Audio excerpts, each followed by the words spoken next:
This year is the worst for me because my girlfriend of 8 years cheated on me over a simple Happy New Year message from someone she barely knew. She tried to make it seem like I was controlling and wanted to break up, but I recently discovered that she had been involved with another person since January, forming a so-called relationship with him over a span of 2 weeks. Throughout this time, she had been close with this guy multiple times, while still going back and forth with me, which made the past few weeks a complete nightmare for me. To make things even worse, the guy she cheated with is an unemployed wannabe hippie who only has a talent for music. My fiancé threw away the 8 years we spent together, our plans for our own house, we had even purchased land, and the opportunity for a stable life and family. Her decision has left me feeling more insulted than sad. When I asked her why she did it, she simply said that the other guy showed interest in what she had to say. What's more, I discovered that he had recently broken up with his own girlfriend. So basically, they're just rebounding with each other. It's worth mentioning that I've always been there for her, even serving as her emotional support at times. However, she never once talked to me about my own problems during our 8-year relationship. It seemed like she didn't care about what was happening with me. I've come to accept that she's not a fair partner. But lately, I've been feeling extremely frustrated and unable to sleep because of what she did and who she chose to cheat with. Just a couple of days ago, we officially ended our relationship. It's been around a month since D-Day, the day everything went down. At the beginning of February, I decided to go no contact, NC. So it's been 2 weeks now, and I'm slowly starting to recover. The intense anger I initially felt has subsided, and I'm now going through the stage of sadness and grieving. She didn't like the idea of NC because she wanted to remain friends, but I went ahead and blocked her on everything except Gmail. The reason I kept that open is because we had a mutual agreement with a contract and all to divide the finances for the land we bought together when I thought our relationship was solid. I did tell her to email me specifically for land-related matters and to provide all the necessary details so we wouldn't have to rely on a messaging app. But then, completely out of nowhere, my ex-fiancé, who cheated on me, sent me a mysterious email on Hangouts, basically hinting that I should unblock her on the app so we can talk. This happened on February 15th, which still falls under the category of Valentine's Day for me. Being a bit naive, I replied to her email asking what it was all about because I couldn't just ignore it in case it was related to the land we bought together. However, I received no response from her. So I gathered up the courage and unblocked her on Hangouts and directly asked her what she wanted. But once again, no reply came. It's been a full 3 days since then. From my perspective, I started assuming that it wasn't really about the land at all. It seemed like either she wanted a backup plan for Valentine's Day or she purposely wanted to cause me anxiety and disrupt my healing process. I even explicitly told her before that I went no contact for the sake of my own recovery and moving on. The problem now is that her unexpected gesture has completely thrown me off track. I feel more anxious than ever, and the anger I had managed to subside is back in full force. I took the step of blocking her again on Hangouts and sent her an angry yet composed email. It's unbelievable how one small action can have such a devastating impact on me, and it's clear that she's using the land finances situation to possibly manipulate me back into her life as a backup plan, or simply to mess with my emotions. If my suspicions are correct, her behavior is nothing short of cruel and malicious. Has anyone else experienced something similar with their exes? How do you stay focused and quickly bounce back on the path to recovery? I'm afraid this won't be the end of it, and I'll probably receive more unpleasant emails from her until we completely sell the land and divide the money, which could take months. She's the one handling the sale, so there's no other person I can reach out to regarding this matter. Life can be incredibly unfair. I feel like she has treated me unfairly, isolating me from the few friends I had left, leaving me completely alone. Even our mutual circle seems to have chosen her side, or she made sure to claim them. My family is not there for me either, and therapy is not an option at the moment. I'm left feeling utterly isolated and alone. Meanwhile, she gets to enjoy the support of a vast network. She has her family and friends who have accepted and condoned her actions, even after she cheated on me and left me for a guy she barely knew. Here I am, stuck in my own deep sadness, while she gets to distract herself, heal quickly, travel, party, engage in close relationships, date, and enjoy the endless support from those who tolerated what she did. She knew I was introverted, and she knew I sometimes struggled with bouts of depression, but she never cared about that back then, and she never offered me any comfort. I tried to go no contact, but a few days ago, she suddenly reached out, extending an olive branch of friendship and showing concern for my mental well-being. Why should I believe she cares now when she didn't care when we were together? I rejected her offer of friendship and blocked her, feeling even worse because I let her disrupt my progress with false hopes and breadcrumbs. It's even more painful knowing that she's out there having the time of her life with her support system, especially after I helped her secure her financial stability by getting her into my line of work. I feel so used and discarded. Now that she no longer needs me, she tossed me aside like a disposable rag. 8 years of my life wasted, simply because I no longer served a purpose to her. Cheaters seem to come out on top, don't they? They took away my happiness, my dreams, my love, and almost everything I had. And now they get to revel in their ill-gotten gains. Screw this, I didn't deserve any of it. All I wanted was someone to grow old with and a normal, loving family. But now I feel even more isolated for simply desiring those things and working towards them. Thoughts of ending it all have strangely become a source of comfort, to the point where they've helped me drift off to sleep. Life is so unfair, and it feels like karma doesn't even exist. I'm relying on this community for support because it's all I have left. Please help me get through this. So it's been about 2 months of on and off no contact, and she suddenly reached out, asking how I'm doing during the lockdown in our country. I didn't reply. The next day, she messaged me again with the same question. Part of me wants to respond and have a conversation with her, but I know she's still dating the person she left me for. She basically cheated on me by overlapping our relationships. They're probably cooped up together, keeping each other occupied during this month-long lockdown. Should I even bother responding to her? I feel like I'm standing at a crossroads here.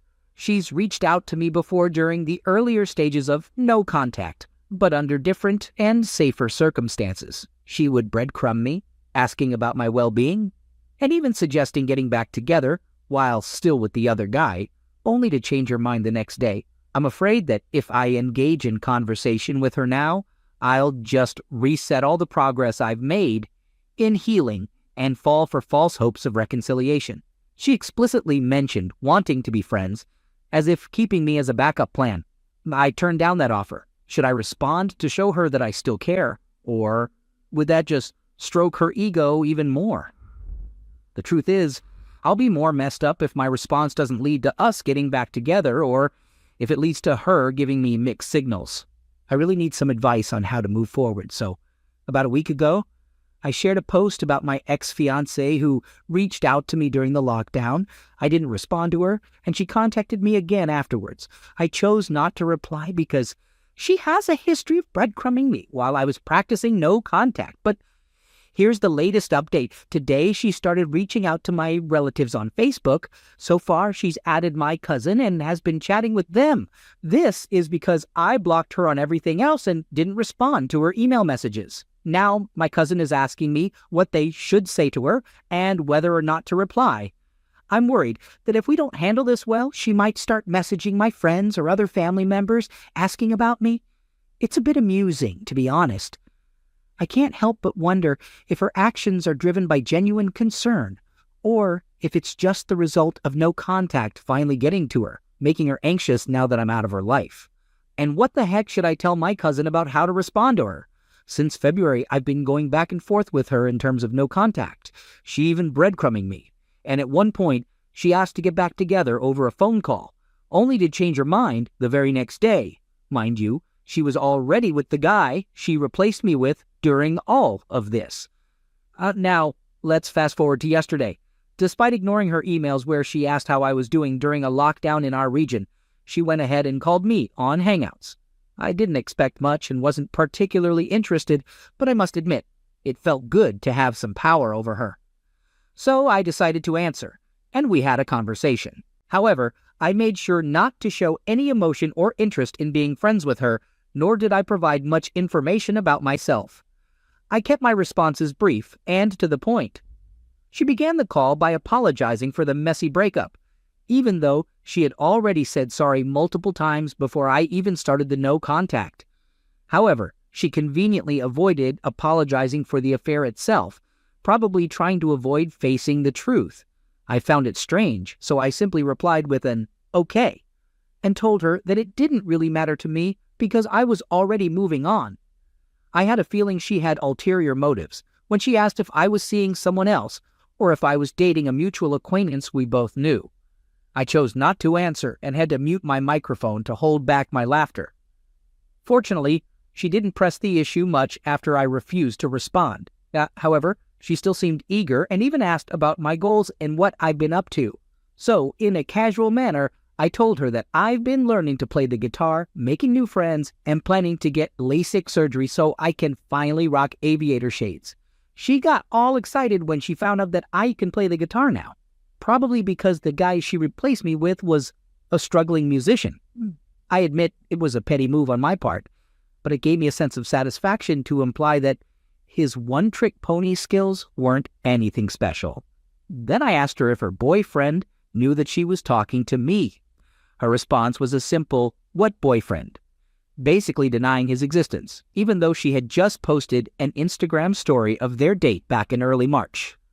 So I changed my question and asked if the guy knew that she was talking to me. She said yes, but I highly doubt it. I kind of feel sorry for the guy now after that. She asked if I had told any of our friends or mutual acquaintances about what she did to me, including her affairs, which, by the way, I did share with my friends. Haha. This made me realize that she hasn't really changed much since we broke up. She still has narcissistic traits and cares too much about her image. I simply responded, "If you two are happy together, why does it matter?" and ended the discussion there. Then she asked me to unblock her on all social media platforms, but I refused and tried to wrap up the call by saying, "Sorry, can't do that. Is there anything else?" She replied saying that was all she wanted to say, even though her other questions seemed to suggest otherwise. She then said, "Okay, I'm going to hang up now," but didn't actually hang up for a few seconds. I thought maybe she expected me to plead and continue talking, but I took the initiative and hung up first. She hasn't bothered me since last night, and I haven't reached out to her either. It did give me a bit of anxiety, but it wasn't something that kept me up at night. In fact, I slept well after the call. When I woke up today, I felt confused and had intrusive thoughts. I started wondering if she was just breadcrumbing me, playing with my emotions, or if she was simply bored due to the cabin fever. It's possible she doesn't want me to move on and wants to keep me as a backup option. Regardless, after several weeks of no contact and meeting new people, I've come to realize my own value. I refuse to be someone's plan B. Maybe she expected me to be the one to suggest getting back together, as that was a pattern in our on and off relationship.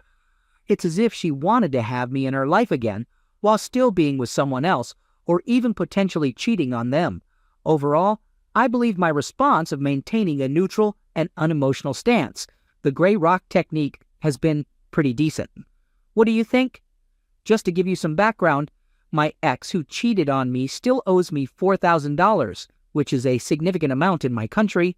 In September, I reached out to her for an update on the payment because we had a signed contract stating that she should pay it off by the end of 2020. She suggested that we discuss it on Hangouts, and I agreed. We had a conversation last night. As it turns out, she wanted to request an extension on the payment date until next year.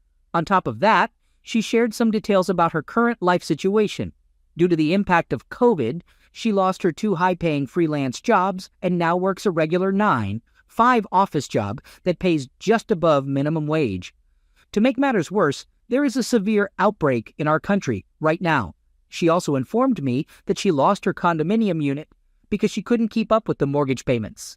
It got repossessed, and now she has to live with her aunt. It's a tough situation for her, as she lost all the money she had already invested in that apartment, which amounted to thousands of dollars. To add to that, the guy she left me for happened to be a struggling musician who didn't have much money. I heard through some friends that they broke up last month, although I can't confirm it myself. Instead of feeling happy or fortunate about it, I found myself feeling sorry for her. It was the first time I heard her utter the word please since she cheated on me and walked away. I ended up asking her if she was feeling depressed, and she admitted that she was. She even mentioned being close to that certain point in depression where she had no goals or dreams left, just getting by from one month to the next by taking dead-end call center jobs. It was shocking to hear. This wasn't the intelligent and confident girl I once loved. She had changed. I didn't want to dig any deeper into her struggles.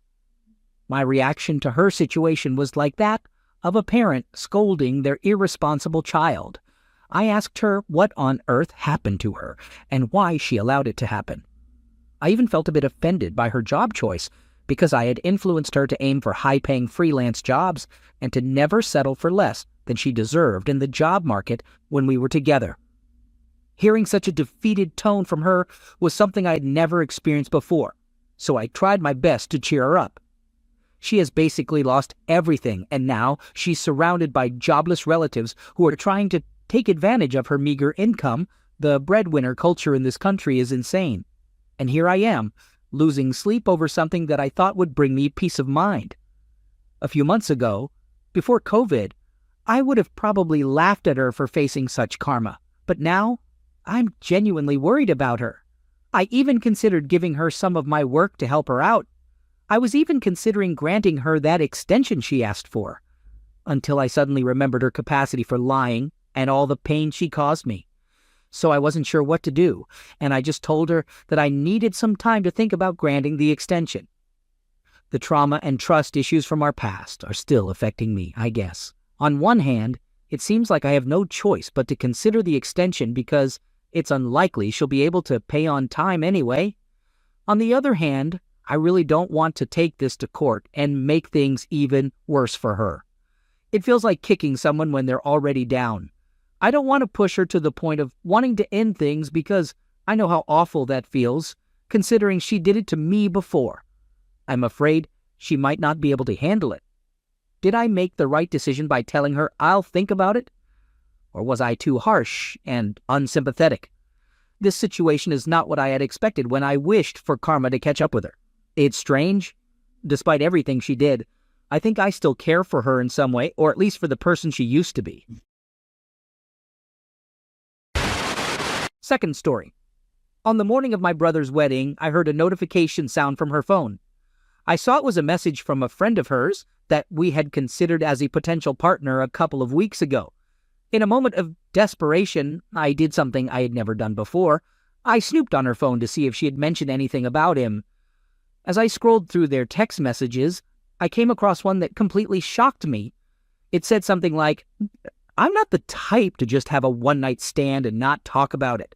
It was paralyzing to read. Through their texts and messages to her best friend and mother, I learned a lot in a short amount of time. Apparently, this had happened 3 weeks earlier, just days after we had made deposits and set a date for our wedding. She had invited him over to hang out at 9 p.m. Previously, she had told me that their relationship was purely platonic, with a history of being good friends on and off since they were 4 years old. Except for one failed kiss attempt in high school, she was at her mother's house in her hometown preparing for a cousin's wedding, where she was the maid of honor. She had informed her mother that he was coming over to hang out, thinking nothing was out of the ordinary. In the text messages, she lied to him, claiming that she had told me everything. She also lied to her mother and best friend, saying that they had only kissed and that she had informed me about everything, which was not true. Both of us had important roles in my brother's wedding. I was the best man and DJ, while she was the officiant. As I sat on the hotel bed, I grabbed my journal and started writing to let out my emotions while figuring out what I should do. I made a decision to put all my efforts into making it the best day possible for my brother and his wife. I chose to hold off confronting her until we returned home the next day. I had to put on a facade of cheerfulness and avoid causing a scene. The entire day felt like torture, from her delivering the prepared speech as the officiant to my family members approaching me at different times, praising her performance and expressing excitement for our upcoming wedding. Being the DJ helped distract me to some extent, but I ended up drinking too much and got quite sick in the late hours of the night, likely due to the overwhelming situation I was dealing with. We drove separately to the wedding, and the next morning, I took the opportunity to start writing a letter to her that I planned to confront her with when she returned home. I had made up my mind that I wanted to reconcile for two main reasons, whether they were rational or not. Firstly, our relationship had lasted for 9 years, and 5 years ago I had ended things with her because I was going through a mental breakdown or experiencing some kind of shift, and I needed a break from the relationship. Looking back, I don't think I handled that situation and the 3-month break that year in the best way.